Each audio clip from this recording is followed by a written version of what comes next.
bishaan biyya koo bishaan biyyatiyya Haramaya Haramaya hay hay Haramaya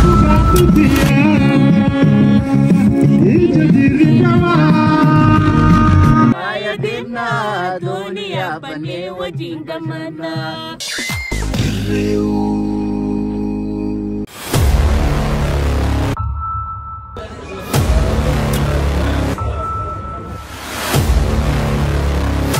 daawwattoota keenya kabajamoo arraantana kan jirru Haroomaya keessa jirra doonii yaabbannee Saaliyaa Saamiifaa akkasumas Qeyroo fi Qarree waliin firoomsaa Qamariifaa wajjin Haramaya daawwachuu jirra jechuudha.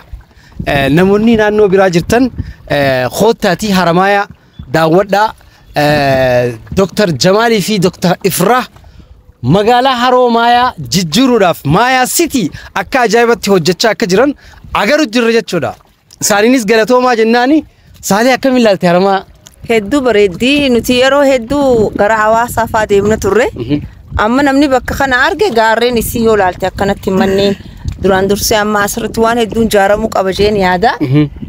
Bashannanaaf manni keenya bakka bareedaa kan osoo qabu akkamitti dhufee waan takkan godhin ma akkamitti dhufee ittiin bashannanne wanni joona dinqaa jechuudha. Yeroo 3-4 deebi'ee eega bishaan kun deebi'ee akkasitti amma sirba Haramaya joommoo bishaan kanaa wal qabatee dalagutti jirra. Kanaas xiqqoo booda isiniin geenya hoota bashannanaa jenna. Keessattuu toora bishaan xaraffee bishaanii kanarratti wantoonni addaa hojjetamuu qaba. Keessattuu turistiidhaaf uummanni akka biyyoota garaagaraa irraa dhufanii bishaan kana ittiin bashannanii akkas daawwiidhaaf akka dhufanii daawwataniif xarafa bishaanii kanarratti wanni hedduun invest godhamuu qaba. Diasporaan keenya illee dhufee invest godhuu qaba. Warri biyya keessaa kan invest godhuu danda'us hootaatii Haroomaya cinaa dhaabbadhaa isiniin jenna. Galatooma. Akkasumatti nama tokko asirraa qabna Yuunivarsiitii Haramaya bakka wajji jira sagantaa kaleessaa fasturree nuti sagantaa Usmaayyoo Muusaa waggaa 17ffaa isaa kan akka kabajan godhee baajatatti baasee wantoota kana qopheesse Yuunivarsiitii Haromayaati.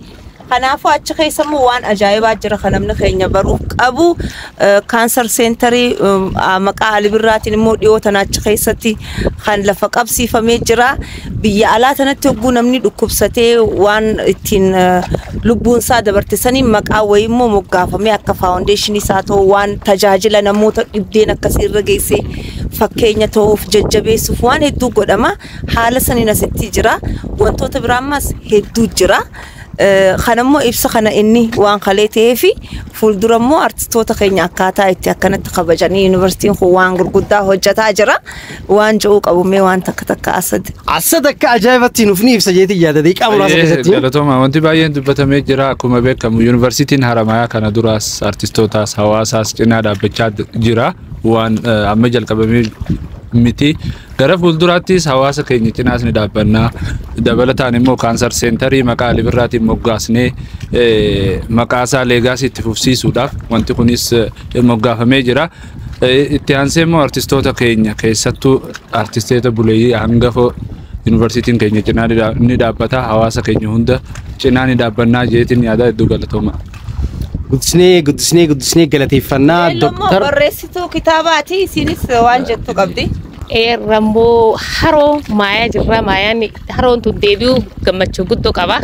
Isanillee nammoo akkana nu keessummeessuu oraa bulaa isaniin jennaa warri nu waliin jirru akkuma isan arguu jirtanuu artistii teennaa qabsooftuu Saaliyaa Saamii Gurbaysii Wallisaa Falmii actors Shermaarkee akkasumas barsiisallee hojjetaa fayyaallee Yuunivarsiitii keessaa waan hedduu wannechu jira asset faamii jira qeerroo dhugoomsalleen kana bishaan Haramaya gubbaa shaashachuu jira shaashee hojjen kana akkasuma jechu qofa don taane waan nam kennallee waan lafteennallee falimaan waan jedha Haramaya tanirralleetti warri investorooti jiran odoo akka tassa dhuftanii woo hojjettanii laftan guddistanii lafti bishaan akkasii jiran ammoo hin guddatti akka hawaasaa faa yoo gartan taata akkuma reefu Saaliyaan achi jirti durii namni hawaasaa faa yaahaa hawaasa hin deemine achoo don taane asillee hoota hawaas keessan ka Haramaya kanallee guddisa ijoollee qeerroo hedduunam hojii dhabeellee hojiillee huma asirra wajajaara saniin jenna warra Haromayaa University Presidenti University Dr. Jamaalee Orii Bulii deeman naan akkanumatti kantiibaa dirkana dubarfootaaf jajjabeessuu waan dassaa akkasii jajjabaadha innaa karaa artistootiin jajjabeessulleeni magaalaan tullee yuunivarsiitiin tulleeni galata guddaa qabdanii oraa bula deebana jennaan.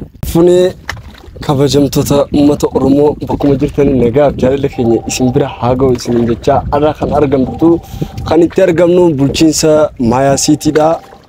Kutaa magaalaa Haramayaati. Innoo haroo Haramayaatti argamna. Haroo Haramayaatti argamna. Haroon Haramayaadhaa tana fakkaatti. Fuuldura keenyatti gaa maal Langaanoo deemu maal hawaasaa deemu bootaa bashannanaa bareedduu ta'e Haramayaatti argannaa jechuudha. Fuulduraaf bajjanninnis bee wanni kun akka ajaa'ibaatti akka nuuf hojjetamu bootaa bashannanaa bareedduu akka nuuf taatu abdii qabna nutis akka aartiittis akka qeerroo Oromoo tokkottis ulfaadhaa warri Haramayaadhaa warri Haramayaa bulchitan warri Maayaa bulchitan warri yuunivarsiitii Haramayaa hoogganaa jirtan kan akka Dr. Jamaal hedduu isin galatoomfannaa jabaadhaa galatoomaa.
Egaa kabajamtoota fi jaalatamtoota obboleeyyan kiyya qaalii arraan sana Haramayaatti argamna. Haramayaa keessa artistoota keenya jajjabeeffatan namoota duboo gartee TV ilaalaa turre hojiin arraan sana Haramayaa keessatti waliin argamne Saaliyaa Saamii akkasumatti Sharmaakee Adam kan duboo gartee nama wallale hunda sababa diraamaa isaa laaleen qoflaa ol isaan hojii jirraa jechuudha. Yaadi gaafa Aroo tana gubbaa taa'inee isaanii hojii deemu jechuun akka nama tokko gartee jannata addunyaa keessa sossoo jirti.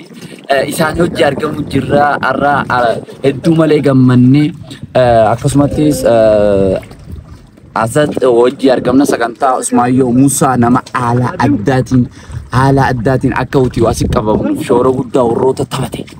Isaan fa'aa hojii argamna Saaliyaa Saamiitis bagana gaan asitti argamtee duboo gartee cinaa dhaabbattee nu jajjabeessitee waamee gooftee duboo gartee sagantaalee adibirraa sanirraa jalqabite Hararguma tana keessa waan socho'aa jiru kana hunda gootee akka duboo gartee aartiin Harargee ba'aa tana keessa sossootu akkasumattis Oromiyaa keessa sossootu shoora guddaa warroota kafalaa jiranii fi nus cinaa dhaabbachaa jiran jireenya isaanii biyya ormaa san dhiisanii yeroo isaanii gubanii as nu biratti argamu isaaniitiif hedduu malee galateeffannaan Rabbi Jannatul Firdaus siyaa kan addunyatti siyaa gammachiisu biyya watti keessattis akhirattis siyaa gammachiisu.